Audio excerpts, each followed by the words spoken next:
नमस्कार दोस्तों, आज हम इस वीडियो में रक्षाबंधन पर्व और उस अद्भुत विधि के बारे में जानेंगे जिससे पूर्ण परमेश्वर स्वयं रक्षा करेंगे।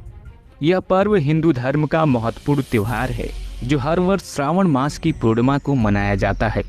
इस वर्ष यह त्योहार 30 अगस्त को मनाया जा रहा है। इस दिन बहनें अपने भाई की कलाई पर राखी बांधती है और मिठाइयों का आदान प्रदान करती हैं। इस अनुष्ठान को करते समय बहनें अपनी भाइयों की सलामती की प्रार्थना करती हैं। भाई अपने बहनों को उपहार देते हैं और प्रतिज्ञा करते हैं कि वे उनके साथ खड़े रहेंगे और हर स्थिति में उनकी रक्षा और देखभाल करेंगे। दोनों भाई बहन राखी बांधने से पहले व्रत रखते हैं। विचार करें, क्या रक्षाबंधन से लोगों की रक्षा होती है?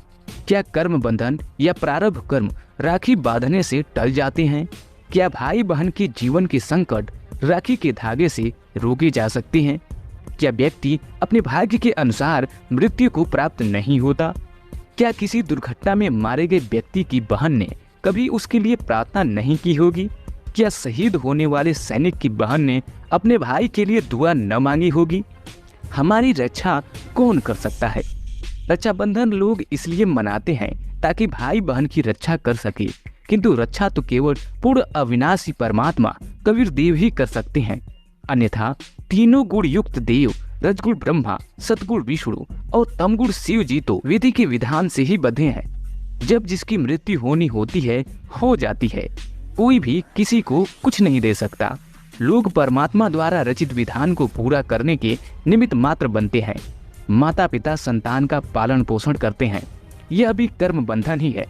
जीवन के सभी रिश्ते नाते, चाहे वह भाई, माता पिता, बहन, पति, प्रेमी, मित्र आदि कोई भी हो, पिछड़े ऋण संबंधों के कारण ही होता है। कबीर साहेब जी कहते हैं, एक लेवा एक देवा दूतम, कोई किसी का पिता न पूतम। ऋण संबंध जुड़ा एक ठाठा, अंत समय सब 12 बाठा। अर्थात सभी रिश्ते ऋण संबंध से जुड़े हैं, किसी पर निर्भर नहीं हुआ जा सकता। सभी अपने भाग्य का लेखा भोगने के लिए विवश हैं। यदि भाग्य से अधिक चाहिए और इस अप्रत्याशित लोक में 100% सुख और रक्षा की गारंटी चाहिए, तो वेदों में वर्णित पूर्ण अविनाशी परमेश्वर की शरण में आ जाएं। अब जैसे हम रक्षाबंधन का त्योहार मनाते हैं, ये क्या तुक हुआ कि बहन भाई को रक्षा इसलिए बांधने जाती है कि उसकी रक्षा करेगा भाई। भाई की रक्षा कौन करेगा? एक बहन कह रही थी कि मैं रक्षाबंधन के दिन गई अपने भाई को बांधने के लिए, रक्षा सूत्र इंतजार कर रही थी। पता लग गया कि कहीं कामवश गए हैं, मोटरसाइकिल पर गए हैं। कुछ देर के बाद पता चला कि उसकी मृत्यु होगी, उसका शव लेकर आ रहे हैं। जिस भाई से मैं अपनी रक्षा के लिए गई थी उसकी रक्षा भी नहीं हो पाई, वो अपने नहीं कर सका। तब उसने ज्ञान हुआ, तब वो कहती है कि सचमुच हम कति भूल में थे। अपने भाई को भी कहा, बेटा भाई आजा, तो भी भगवान का राखी बांध और मैं भी बांधू, यानी नाम लो और ये रक्षा सूत्र आपका सदा साथ देगा, भाई का भी बहन का भी। और बेमतलब बातें कर रखी।